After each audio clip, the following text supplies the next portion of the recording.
오늘 제목의 말씀은 응답받는 비결입니다. 응답받는 비결. 저는 하루 평균 한 2건에서 한 4건 정도의 상담 전화를 받습니다. 그러면서 다수의 사람들이 하나님의 응답을 받는 비결을 모르더라. 응답을 받는다는 것을 방법을 모른다라고 할 수 있어요. 방법을 모르더라. 이것은요, 방법을 모른다라는 것은 분별해낼 수 있는 능력이 부재하다라는 거예요. 분별해낼 수 있는 능력이 그 사람에게 없더라. 부족할 수도 있는데 잘 없어요. 사람들을 상대하면 할수록 이 부분에 관해서 심각성을 체험하게 됩니다.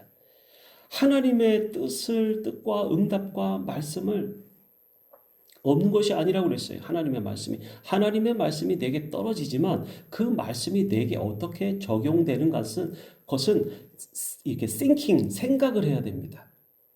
그런데 나라는 필터로 들어오기 때문에 나라는 필터가 하나님 앞에서 온전하지 못하면 그 말씀을 헤아리는 능력이 없다라는 것이에요. 이게 힘든 것입니다. 우리가. 왜냐하면 본래 우리가 죄인이기 때문에 그래요. 하나님의 응답이 그러면 어떻게 올까요? 내가 생각하고 계획한 대로 올 가능성이 높을까요? 아니면 내가 생각지 않은 쪽으로 올 가능성이 예상치 못한 방법이 많겠습니까? 후자예요, 후자. 나는 모르고 있다가 예상하지 못한 방법으로 올 때가 훨씬 많다라는 것이에요. 만일 내가 할 수 있다면 대부분의 사람들은 쉽게 하죠. 자신의 능력 안에서 내가 돈을 써서 할 수 있다면 해결합니다. 그러나 또 내가 힘을 써서 할 수 있다면 하죠. 하지만 그리스도인이라는 사람들은 어떤 구별된 사람들이잖아요. 그러함에도 불구하고 하나님 앞에 하나님 내가 이것을 해도 되겠습니까? 하고서 응답을 받는데 응답을 어떻게 받아요? 분별해냄으로 받는 것이에요. 분별함으로 받을 수 있어요. 이렇게 하나님께 물어보고 하는 차이점이 존재하더라. 우리 주변에는요. 이러한 간증들이 너무나도 많아요.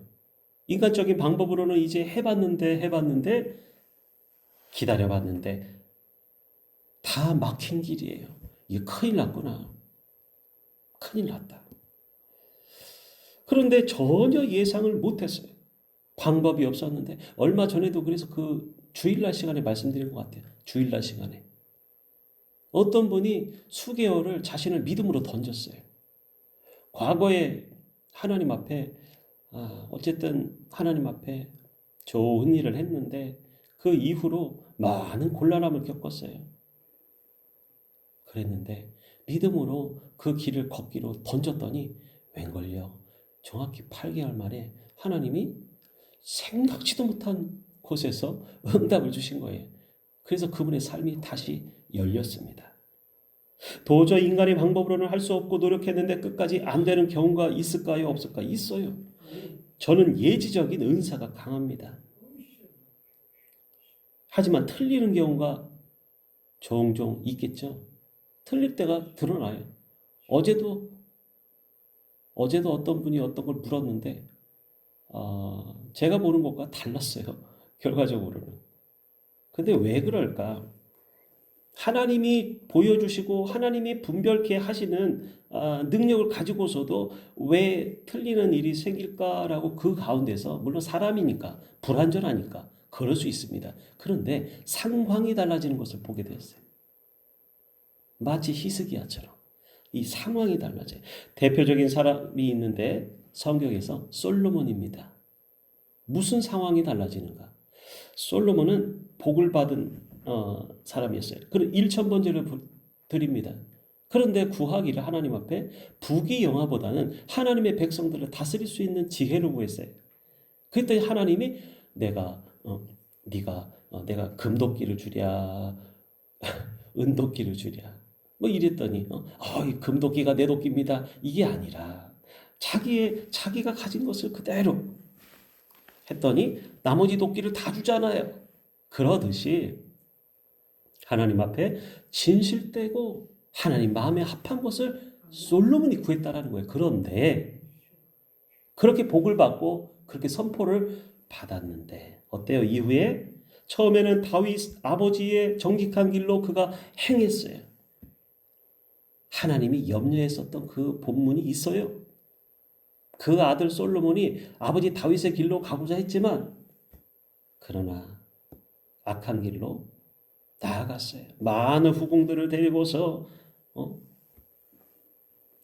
그렇게 우상 숭배를 하면서 진도를 쌓게 되니까 그의 마음이 어두워지고 악한 마귀가 그의 마음을 사로잡게 된 거예요. 그의 영혼이 어디로 갈까? 솔로몬의 잠언이라 이렇게 시작되지 않습니까? 근데 솔로몬이 죽고 그 시대 때는 하나님이 그 나라를 나누지 않았지만 르호보암 나라 때 아들 르호보암 나라가 그때 당시에 나라가 둘로 찢어지는 아픔을 겪는데 누가 겪는 거예요? 백성들이 겪더라. 하나님은 다윗의 왕위가 끊어지지 않으리라고 약속의 말씀을 주셨습니다. 여호야김과 그의 아들 고니야라고 합니다. 그런데 그의 악행으로 인해서 너는 내 평생 다시 형통치 못하리라. 복이 저주로 바뀌는 순간이에요. 이게 그의 후손 중에는 다윗의 왕위가 앉을 자가 없을 것이다 라는 축복이 그렇게 바뀌었더라라는 것입니다. 엘리 제사장의 가문은 말할 것도 없었어요. 사무엘상에 4장에 나옵니다. 여호와의 제사를 업신여겼어요. 누가? 그 아들들이.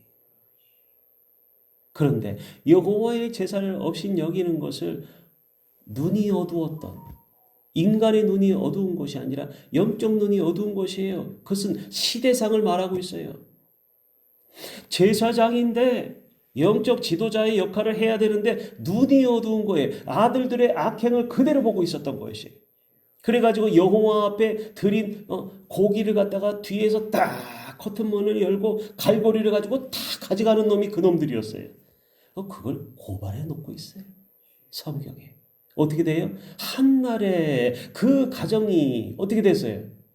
전쟁터에 나가서 두 아들이 죽고 그 소식을 들은 그 아비는 거기서 의자에서 넘어져가지고 목이 부러져 죽어요. 자, 복된 하나님의 사명과 복된 자들이 그것을 축복을 저주로 바뀐 것입니다. 하나님이 예언의 말씀이 없었어요? 복의 말씀이 선언이 없었어요? 아니, 우리는요 기회가 있어요. 하나님이 우리를 나쁜 곳으로 너는 쓸모없는 것이야 이렇게 말하지 않으시고 은혜와 사랑과 하나님의 인애를 가지고서 의와 인과 신을 가지고서 살기를 원하세요. 그러니까 교회가 어떻게 되냐면 교회가 교회되어야 되는 것이에요. 우리는요 사명을 가지고 있어요. 복음의 사명, 전도의 사명, 충성하는 사명, 그런 사명들을 가지고 있어요. 교회를 세우는 사명, 목회자들 목회를 하는 사명이 있어요. 양떼를 치라, 먹이라. 교회는요 운영하는 곳이에요. 돌보는 곳이에요. 운영에 마음을 두는 순간 생명 살리는 일보다 의와 인과 신은 버린다니까요. 운영에 치우치는 것이 아니에요. 교회는 양떼를 먹이라고 그랬어요. 안 먹이고 어떻게 양떼가 살이 찝니까? 토실토실하게. 알아야 될 것들이 많습니다. 인생을 살아가며 아는 것은 여러분들이 더 많으시겠지만 어쨌든 말씀에 기인해서 우리가 똑바로 정신을 차리고서 영적으로 다 경계심을 가지고서 그러지 않으면 우리는 악한 마귀에 속아서 내 생각과 마음을 사로잡혀요. 자, 모두가 복의 예언과 선언이 저주로 바뀐 사실에 관하여서 우리에게 뭘 주는가? 너희도 이와 같을 수 있다. 경각심을 주시더라 그거예요. 경각심을. 어떤 사람에게도. 이것은 하늘의 하나님이 인생의 주인이심을 분명하게 말씀하고 계시는 증표다라고 보여집니다. 성경을 왜 주셨어요? 이 말씀을 보면서 너희는 그와 같이 살지 않고 이 복의 선언처럼 이와 같이 살아라. 생육하고 번성하여 땅에 충만하라. 하나님은 그런 하나님이셨어요. 그런데 하나님의 기준에서 멀어지고 떨어지는 순간 그 사람은 축복이 아니라 복이 아니라 복의 자리에서 이탈해서 에덴 동산에서 추방하는 저주받은 인간이 될 수밖에 없다라는 것이에요. 누구도 여기서 예외가 없어요. 회개하면 뭐 하냐고요. 돌이켜야죠. 회개한다 하고 자신의 행위는 그대로 가지고 있어요. 기도하는 그 시간만큼은 하나님과 뭔가 애틋한 시간을 보내는 것 같지만 다시 세상으로 그냥 눈만 뜨고 한 걸음만 나가도 다시 내 인간의 더러운 육적인 욕심에 사로잡혀서 하나님의 뜻대로 못 사는 것이에요. 하나님을 두려워해야 되는 것입니다. 내가 구원에서 떨어질까 봐 내 구원을 내가 지켜야 하는 것이에요. 내 부모가 지켜줄 수도 없고 자녀가 지켜줄 수도 없어요. 응답은 하나님을 전적으로 신뢰하고 의지함으로부터 시작이 됩니다. 그리고 응답을 받는 사람은 하나님 앞에 참아 기다릴 줄 아는 사람이어야 된다. 자, 다시요. 중요하기 때문에 응답은요, 하나님을 전적으로 신뢰함으로, 의지함으로부터 시작되는 것이에요. 하나님을 기대하지 않는 것은 응답을 바랄 수가 없죠. 응답을 받는 사람은 하나님 앞에 기다릴 줄도 알아야 돼요. 그죠? 근데 많은 사람들이 어때요? 내가 그냥 막 치맛자락을 막 이렇게 휘날리면서 기다리다가 내가 그냥 가서 그냥 부딪히고 내가 해보고 이런 것이에요. 하나님의 사람은 기다릴 줄도 알더라. 언제까지요? 하나님이 응답의 사인을 주실 때까지. 근데 응답의 사인을 줬는데도 못 기다리면 어떻게 되겠어요? 그러고서 응답받는다고 기도한다고 할 수 있어요? 아니죠. 자신을 속이는 것이에요, 이것은. 만일에 하나님이 그래서 응답을 해주셨음에도 불구하고 인간의 조바심과 다른 생각으로 인해서 하려고 한다면 어떨까요? 하나님의 계획이 틀어지게 되거나 하나님의 계획을 인간이 방해할 수 있다는 거 아세요? 하나님이 한 가지의 응답을 주시기 위해서 얼마나 수많은 사람들을 움직이는지 아세요? 왜냐하면 하나님의 복은 무한적입니다. 무한대예요. 그러나 인간 세상에서의 복은 유한대예요. 정해 있어요. 왜냐하면 오늘 금년의 소출이 이 정도밖에 안 돼요. 그런데 그것을 날마다 오병이어의 사건으로 기적을 베풀 수 있나요? 그렇게 안 하세요. 어떤 놈이 많이 가져가면 어떤 사람은 굶는 것이에요. 그것이 이제 전 세계적인 식량이 부족하지 않다고 여러분들 교과서에서도 아마 배울 것입니다. 그런데 왜 그렇게 못 사는 나라, 왜 기근으로 굶어 죽어가는 수많은 백성들이 있는가? 전 세계적으로 이게 안 맞는 것이에요. 욕심과 탐심과 땅 따먹기를 하고 있어요. 전쟁을. 물론 지금은 악한 세상이기 때문에 마귀가 집권해 있기 때문에 그래서 사람들의 영혼과 육신을 갈취합니다. 그러니까 그냥 서로가 그러나 선한 목적으로 하는 나라와 국가들 역시도 자신들의 이익을 취하기 위해서 함으로 전부 다 악하더라. 하나님 모시기에는 악한 것이에요. 사람은 그래서 우리가 해야 할 일은 우리가 해야 되는데 누구하고 해야 돼요? 하나님과 동행하면서 하시는 거예요. 이것이 쉽지는 않은 것입니다. 하나님의 응답을 받으려면요, 내 생각이 없어야죠. 내가 계획을 하고는 있어요. 그건 당연한 것이에요. 계획도 없는 사람은 그 뇌가 없는 사람이죠. 생각이 없으면 어떻게 되겠어요? 그런데 하나님의 계획을 앞장 세울 수 있는 사람이 하나님의 사람인 것이죠. 내 계획, 내 마음에 품어진 것과 달라요? 같아요? 아니요. 하나님의 계획이 무엇이냐고요. 그걸 아시는 사람. 알게 되기를 위하여서 우리가 기도하지 않습니까? 그럼 하나님의 응답이 오는 것을 바라보고 기대하는 것이 바로 엘리야의 기도인 것이에요. 저기를 보십시오.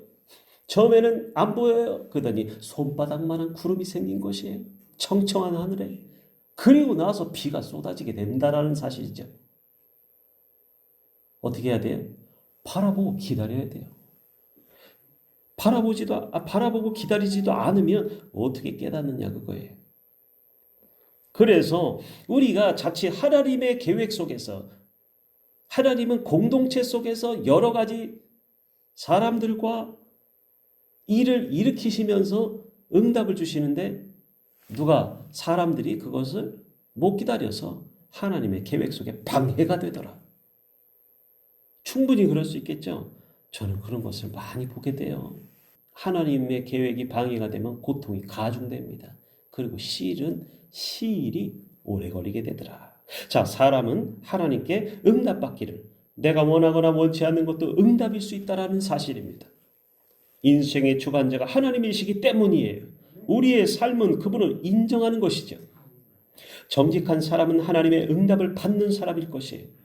정직의 사람은 하나님의 응답을 받는 사람이다. 잠언서 19장 21절에는 오늘 읽었었던 말씀과 맥락이 같은 말씀이 있어요.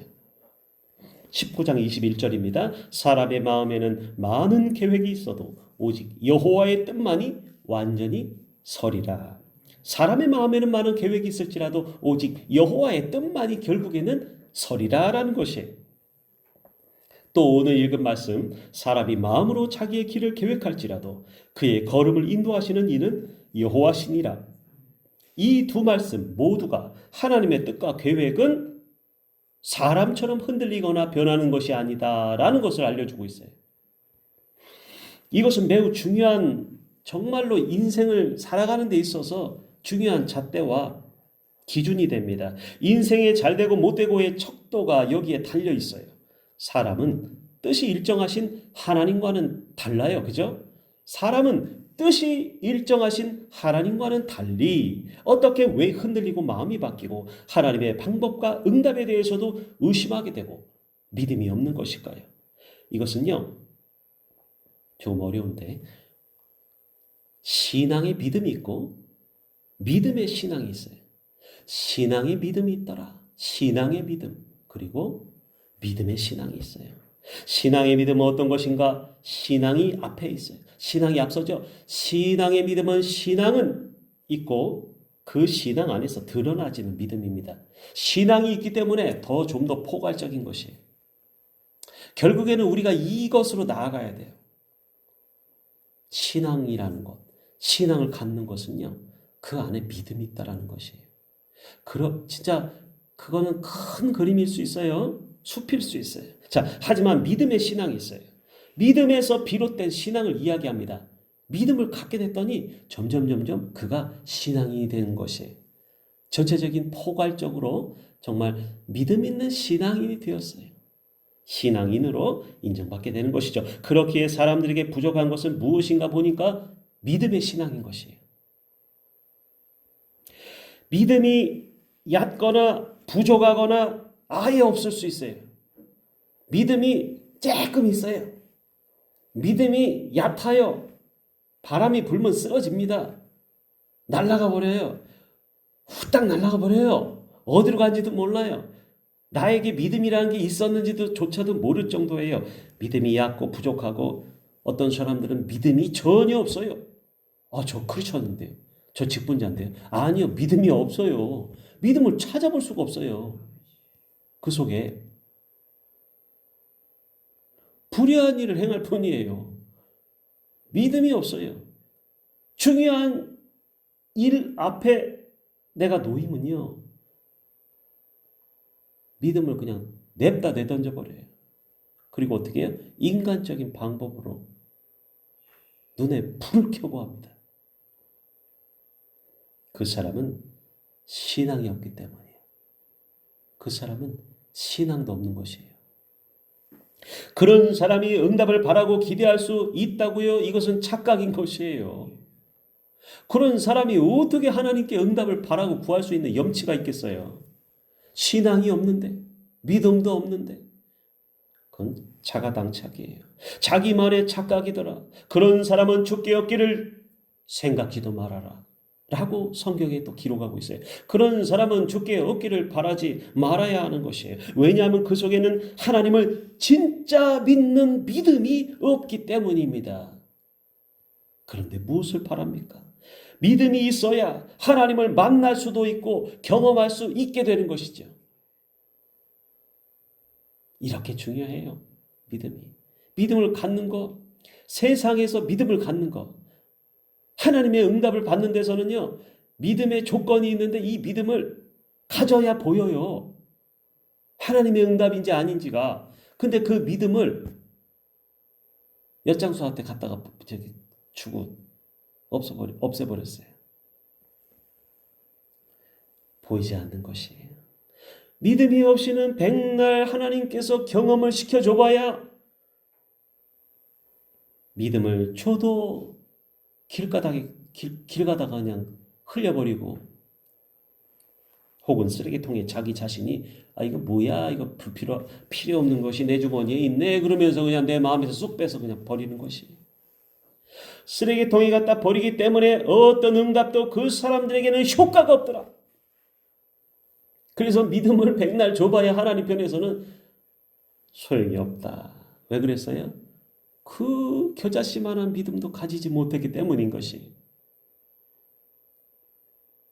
믿음을 지켰어야 했는데, 믿음을 지켰어야 하는데, 믿음을 지키지 못하는 사람은 결과적으로 어디까지 가요?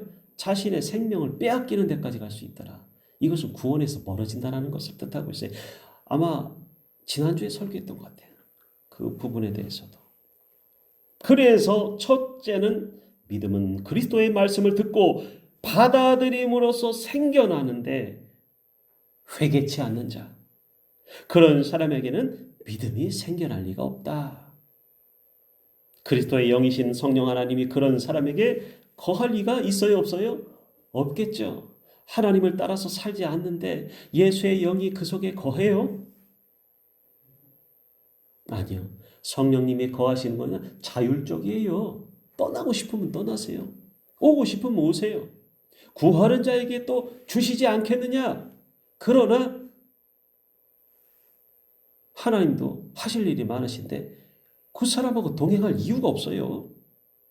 왜? 계속 약속을 안 지키기 때문에.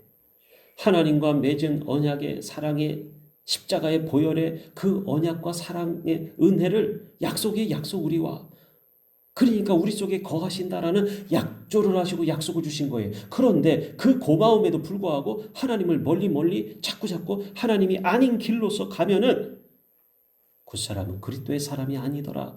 그리스도의 영이 더 이상 거기에 거할 수가 없다라는 사실이 오직 인간적이고 세상적인 방법으로서 자신의 힘만으로 그 사람은 살아갈 수 있더라. 주께 없기를 그러는가 바라지도 말고 그것은 거짓인 것이에요. 가짜야 가짜. 그 거짓 믿음인 것이 하나님 앞에 이것은 가증이 받는 것이에요. 하나님의 눈을 속이려고 하는 것이에요. 그것은 무늬만 크리스천인 것이에요. 믿음이 없어요. 믿으려고도 안 해요. 붙잡으려고도 안 해요. 그래서 하나님 앞에는 응답을 받으려면 어떻게 해야 돼요? 내가 가진 죄성, 죄의 모습과 인정을 통해서만 그리고 십자가에 달리신 그리스도 예수님의 보혈을 의지함으로 반드시 그 앞에 납작 엎드려서 회개하는 자만이 주님의 응답을 받고 주님의 동행하심을 경험하는 것입니다. 기도합니다. 고마우신 주님 감사합니다. 항상 우리를 보호해 주시고 주의 말씀으로 경책하여 주셔서 알려주셔서 감사합니다. 주의 말씀을 따라서 우리가 길을 걷게 하여 주시고 오늘 하루를 살더라도 주님 마음에 흡족히 여길 만한 그러한 삶의 태도를 가지고서 모습을 갖고 믿음을 갖고 살아갈 수 있게 하여 주시옵소서. 믿음을 가질 때 우리의 눈과 귀가 열리는 줄로 믿습니다. 그렇게 주님의 응답을 보고서 응답을 받고서 복된 교회와 같이 걸어가는 성도들이 되게 하여 주시옵소서. 설령 마귀가 시험을 우리에게 줄지라도 이겨낼 수 있는 신앙적 믿음을 갖게 하여 주시옵소서. 정말로 참된 그리스도인들이 다 되시기를 원하오며 우리의 눈이 어두웠던 눈이 떠지기 원하오며 악한 마귀의 방해에도 불구하고 우리가 생각을 바르게 함으로 우리가 영적 눈을 뜸으로 말미암아 무엇이 옳고 그른지 하나님께로부터 오는지 그렇지 않은지를 볼 수 있는 포개복으로 우리와 함께하여 주시옵소서. 살아계신 예수님의 이름으로 축복하며 기도합니다.